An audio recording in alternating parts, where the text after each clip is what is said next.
बदलती जीवन शैली के बीच पिछले कुछ वक्त में कई ऐसी बीमारियां तेजी से फैली हैं जो पहले कभी नहीं सुनने को मिलती थी। ऐसी ही कुछ है ऑटिज्म स्पेक्ट्रम डिसऑर्डर। पिछले कुछ सालों से इस डिसऑर्डर के मामलों में तेजी से बढ़ोतरी देखने को मिली है।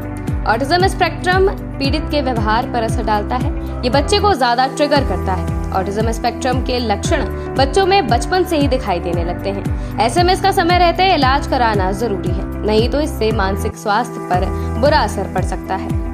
ओनली माई हेल्थ की खबर के अनुसार ऑटिज्म रिसर्च जर्नल में प्रकाशित एक अध्ययन में पाया गया है कि दुनिया भर में हर 10,000 बच्चों में से लगभग 100 बच्चे ऑटिज्म स्पेक्ट्रम डिसऑर्डर से पीड़ित हैं। इस रिपोर्ट के अनुसार ये डिसऑर्डर लड़कियों की अपेक्षा लड़कों में 4 गुना अधिक पाया गया है। ऑटिज्म स्पेक्ट्रम डिसऑर्डर का एक प्रकार की डेवलपमेंट डिसेबिलिटी है, जिसमें एक व्यक्ति ठीक प्रकार से कम्युनिकेट करने और खुद को एक्सप्रेस करने की क्षमता खो देता है। ऑटिज्म के 3 अलग अलग प्रकार हैं, जिनमें ऑटिस्टिक डिसऑर्डर, एस्पर्गर सिंड्रोम और पेरीवेसिक डेवलपमेंट डिसऑर्डर शामिल है। वैश्विक स्तर पर बच्चों में देखी जा रही इस समस्या को लेकर लोगों को जागरूक करने, समय पर उपचार को लेकर प्रेरित करने के उद्देश्य से हर साल 2 अप्रैल को विश्व ऑटिज्म जागरूकता दिवस मनाया जाता है। इस बार इसकी theme moving from surviving to thriving रखी गई है।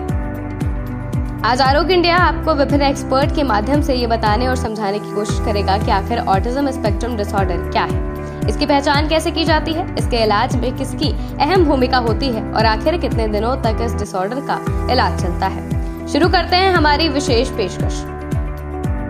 स्टेप बाय स्टेप समझते हैं कि आखिर ऑटिज्म स्पेक्ट्रम डिसऑर्डर में कौन से विभाग के डॉक्टर्स की जरूरत पड़ती है। सबसे पहले जानते हैं कि इस स्पेक्ट्रम डिसऑर्डर का पता लगाने में बाल रोग विशेषज्ञ की क्या भूमिका रहती है। ये बताने के लिए हमारे साथ जुड़ी हैं डॉक्टर माला कुमार। डॉक्टर माला लखनऊ स्थित किंग जॉर्ज मेडिकल यूनिवर्सिटी में पीडियाट्रिक डिपार्टमेंट की हेड है। तो ऑटिज्म जो है वो एक डेवलपमेंटल डिसऑर्डर है ना। पहले आज से कुछ साल पहले तक पीडियाट्रिशियंस ऑटिज्म का डायग्नोसिस नहीं बनाते थे, लेकिन आजकल जो है वो ऑटिज्म का डायग्नोसिस बहुत आसानी से बन जाता है, क्योंकि सब में, डॉक्टर्स में भी और जनता में भी इसकी अवेयरनेस अब पहले से ज्यादा हो चुकी है। तो ऑटिज्म का क्या कारण है ये कहना मुश्किल होता है। जेनेटिक्स का इसमें बड़ा रोल है। कहते हैं कि जेनेटिकली कई बच्चे प्रीडिस्पोज्ड होते हैं ऑटिज्म डेवलप करने के लिए। इसके अलावा एनवायरनमेंट में जो इम्पोर्टेंट बातें हैं वो ये कि पोल्यूशन, जब मदर प्रेग्नेंट थी, क्या मदर को कोई बीमारी थी, क्या वो कोई दवाइयाँ खाती थी जैसे कि दौरे की दवा, ये सब फैक्टर्स हैं जो कि एक बच्चे को ऑटिस्टिक बना सकते हैं। तो ऑटिज्म यूजुअली 2 से 3 साल के बच्चों में पाई जाती है, उससे छोटे बच्चों में भी देखी जा सकती है।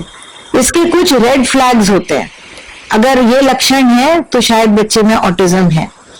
एक इम्पॉर्टेंट बात ये होती है कि बच्चा आई कांटेक्ट नहीं बनाता है आपसे। वो छोटे ही बच्चा है, अभी 8-10 महीने का, 1 साल का, आप नोटिस करेंगी कि वो आपकी आंख में आंख डाल के नहीं बात करता है।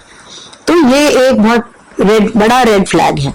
दूसरी चीज हो सकती है कि वो दोस्ती नहीं करता है, जो कम्युनिकेशन में प्रॉब्लम है, तो वो अपनी बात बस अकेले ही करता रहता है।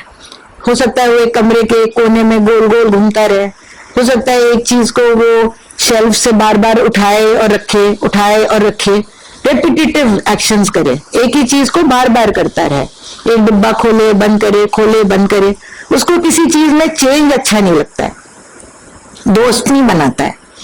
और आपको ऐसा अक्सर महसूस हो सकता है कि शायद मेरा बच्चा सुन नहीं पा रहा है, बट एक्चुअली वो सुन पा रहा है, लेकिन उसकी कम्युनिकेट करने की स्किल्स नहीं है। तो ऑटिज्म काफी कॉमन हो गया है। ये हिंदुस्तान के जो स्टेटिस्टिक्स हैं वो कहते हैं कि 70 बच्चों में से 1 बच्चे को ऑटिज्म हो सकती है। तो इसको जल्दी से डिटेक्ट करें। ये रेड फ्लैग्स अगर आपको मिल रहे हैं तो फिर आप बच्चे के डॉक्टर के पास जाएं, पीडियाट्रिशियन के पास जाएं। पीडियाट्रिशियन हो सकता है आपको साइकोलॉजिस्ट के पास रेफर करें, जो आपका ऑटिज्म का आपके बच्चे का टेस्ट कर सकते हैं और ये फैसला कर सकते हैं कि हाँ बच्चा ऑटिस्टिक है। ऑटिस्टिक बच्चों के लिए उपचार भी हैं। जड़ से बीमारी ठीक हो जाएगी इसका कहना शुरू में मुश्किल है, लेकिन कोशिश करने से फर्क पड़ता है। तो इसके स्पेशलाइज्ड सेंटर्स हैं जहाँ पे इसकी थेरेपी होती है, और अगर बच्चे को ऑटिज्म है तो ये थेरेपी करने से बहुत फायदा भी हो सकता है। विश्व ऑटिज्म जागरूकता दिवस को लेकर डॉक्टर माला ने अभिभावकों से कुछ अपील भी की है। इसे भी आपको दिखाते व सुनाते हैं। ऑटिज्म डे के अवसर पर मैं उन पेरेंट्स को ये मैसेज देना चाहूंगी कि अगर आपका बच्चा ऑटिस्टिक है तो आप हताश ना हो। आप हताश ना हो, बच्चे का सही इलाज करें, उसकी सही थेरेपी करें, आपको रिजल्ट्स अवश्य मिलेंगे। अब बारी आती है कि अगर आपके बच्चे में ऑटिज्म के लक्षण नजर आ रहे हैं लेकिन कंफर्म होने में दिक्कत आ रही है, इसका कंफर्मेशन कौन करेगा? आपका बच्चा ऑटिज्म से पीड़ित है या नहीं, ये इसको कंफर्म कराने के लिए आपको साइकियाट्रिस्ट के पास जाना होगा। अब जानते हैं कि आखिर साइकियाट्रिस्ट का क्या रोल है। इसको बताने और समझाने के लिए आरोग्य इंडिया से जुड़े हैं डॉक्टर अमित आर्य। बता दें कि डॉक्टर अमित KGMU के साइकियाट्रिस्ट डिपार्टमेंट के थ्रू पिछले कई सालों से ऑटिज्म से पीड़ित बच्चों को सही दिशा प्रदान कर रहे हैं। साइकियाट्रिस्ट मानसिक बीमारियों और व्यवहारिक समस्याओं को पहचानने में ट्रेंड होते हैं। जैसा कि हमने ऑटिज्म के बारे में बताया, इसमें कई सारे लक्षण व्यवहारिक होते हैं जो कि चाइल्ड साइकियाट्रिस्ट या साइकियाट्रिस्ट बहुत जल्दी पहचान लेते हैं। वो कई सारे लक्षण इस तरह के होते हैं जो कि हो सकता है कि वो उनके पेरेंट्स, उनके टीचर्स, उनके पीडियाट्रिशियन या काउंसलर्स भी उनको पहचान पाए, पर उनको पहचानने के बाद जो डायग्नोस्टिक क्राइटेरिया के बेसिस पर डायग्नोसिस जो हम बनाते हैं वो बनाते हैं DSM-5 और ICD के क्राइटेरिया के बेसिस पर, और साइकियाट्रिस्ट इन डायग्नोस्टिक क्राइटेरियाज को अप्लाई करने में ट्रेन होते हैं।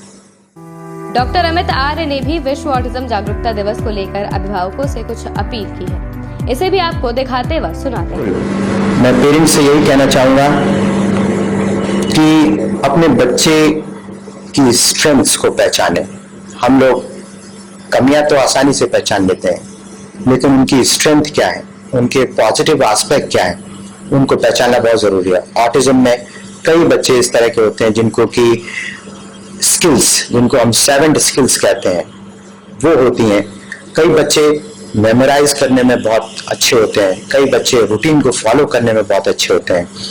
Identify the strength and skills of your child and encourage them, flourish them, so that the theme of what the theme of this year is saying, that it is from surviving to thriving, so that they can thrive well in the society.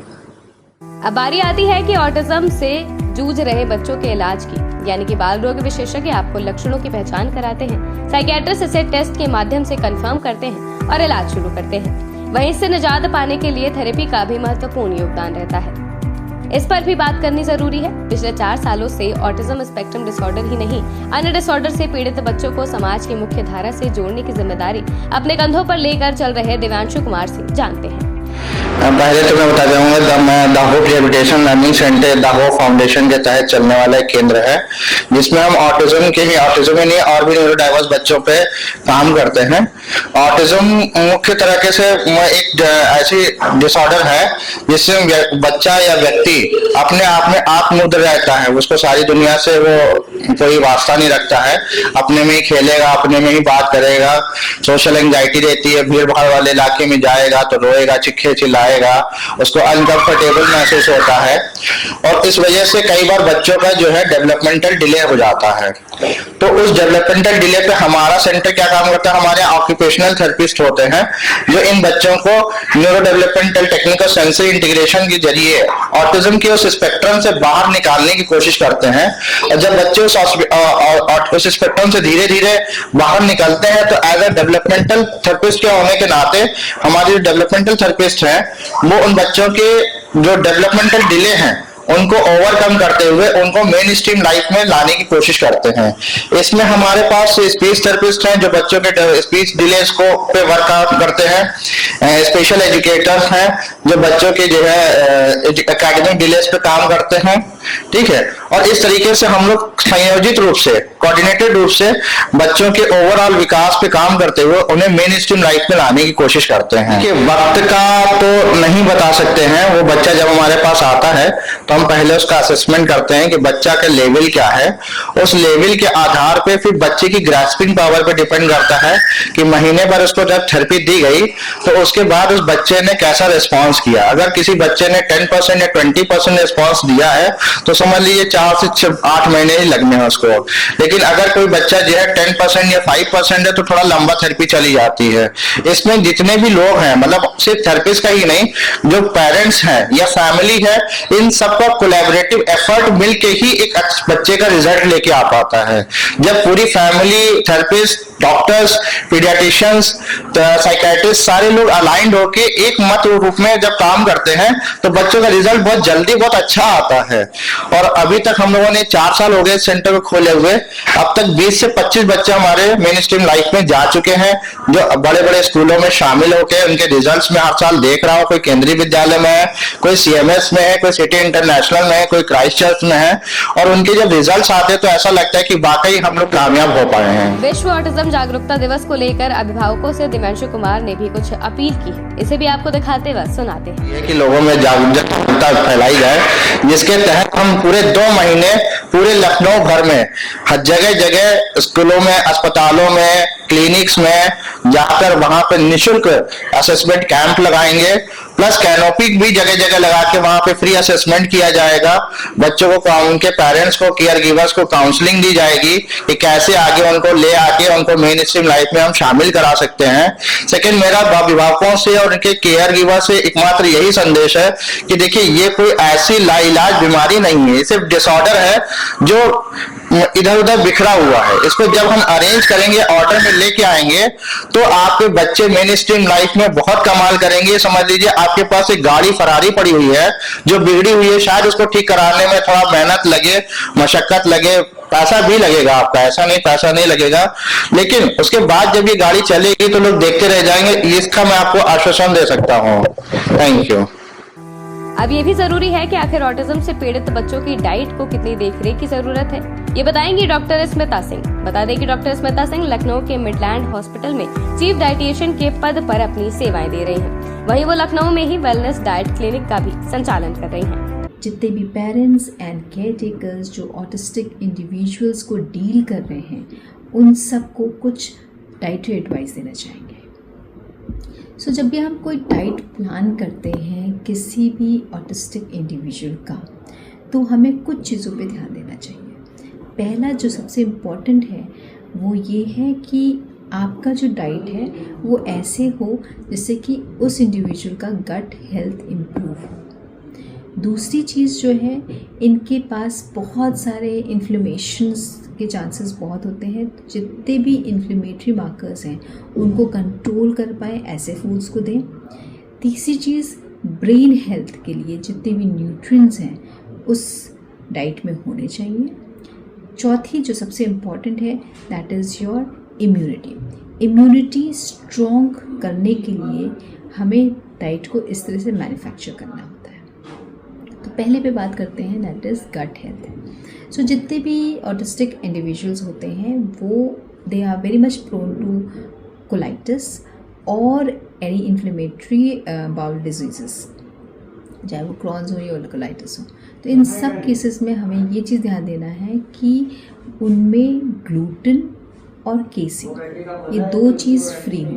अब gluten किस किस में पाया जाता है? Gluten आपको गेहूँ, राई, बार्ले, इन सब के साथ पदार्थों में ग्लूटेन होता है, तो ये चीज़ बिल्कुल नहीं लेना है। सो अनाजों में क्या ले सकते हैं? वो चावल ले सकते हैं, वो ओट्स खा सकते हैं, बाजरा, मक्का, इसका उपयोग करें रैदर देन ग्लूटेन फूड्स। अब हम केसीन, अगर हम जब बात करते हैं तो केसीन हमारे ज़्यादातर जितने भी दूध होते हैं उन सब में केसीन होता है।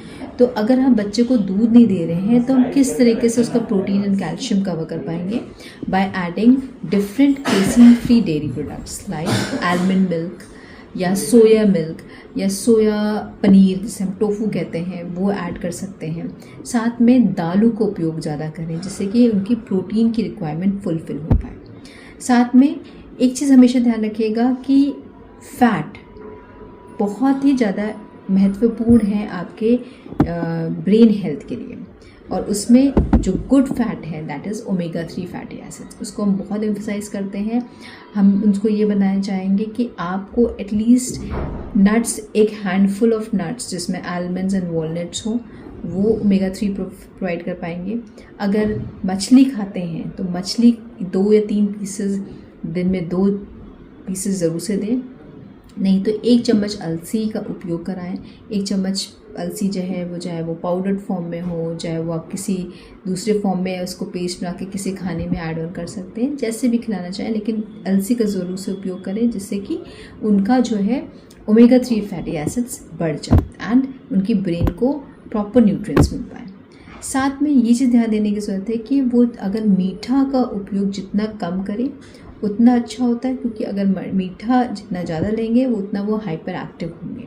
सो इसलिए इम्पल्सिटिविटी या हाइपर एक्टिविटी इंक्रीज जाती है जब हम शुगर इंटेक ज़्यादा करते हैं, तो शुगर को इंटेक करना कम करें। साथ में कुछ विटामिन एंड मिनरल्स का उपयोग अच्छी तरह मात्रा में करें। अब विटामिन में विटामिन डी जो कि आपकी बोन हेल्थ एंड इम्यूनिटी दोनों पे बहुत हेल्पफुल करता है। विटामिन सी जो आपकी इम्यूनिटी एंड जितने भी इन्फ्लेमेटरी मार्कर्स हैं उनको डाउन करता है। तो विटामिन सी जितने भी जिसे कहते हैं संतरा है या खट्टेदार फल और सब्जियां, उसका उपयोग करें। खाने में कुछ नहीं डाल रहे हैं तो नींबू निचोड़ लीजिए, विटामिन सी आपको उपयोग आ जाएगा। साथ में जब हम आयरन की बात करते हैं तो हीमोग्लोबिन बढ़ाने के लिए या इम्यूनिटी स्ट्रॉन्ग करने के लिए भी आयरन का इंटेक करें। तो जितने भी पत्तेदार सब्जियां होती हैं उनका भी बहुत अच्छी तरह से उपयोग कर सकते हैं साथ में। ऐसी ही तमाम जानकारियों के लिए आज ही लाइक और सब्सक्राइब करें आरोग्य इंडिया। धन्यवाद।